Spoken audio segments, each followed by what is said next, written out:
আইপিএলে খেলতে এসে দিনে ঘুমোতেন রাসেল, নারেন জেগে থাকতেন রাতে।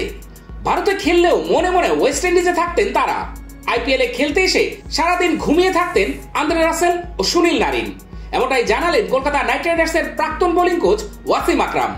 2010 সালে কেকেআর এর বোলিং কোচ তথা মেন্টর হয়েছিলেন আকরাম। 2016 সাল পর্যন্ত সেই দায়িত্ব সামলেছেন তিনি।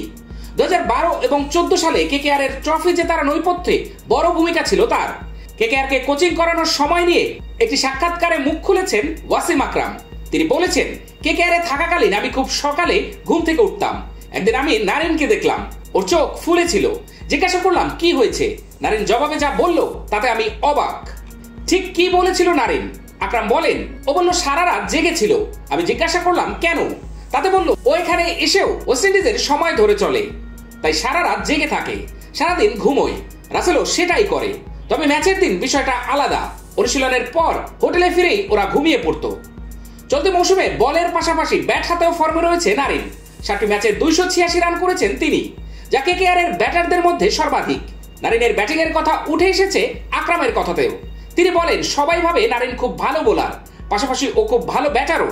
বিশ্বের সব বড় লিগে ব্যাটিং এর জন্য ওর নাম রয়েছে। আমি জানি গৌতম গম্ভীর ওর উপর সেই বিশ্বাসটা দেখিয়েছে, সে কারণেই নারিন এত ভালো খেলছে।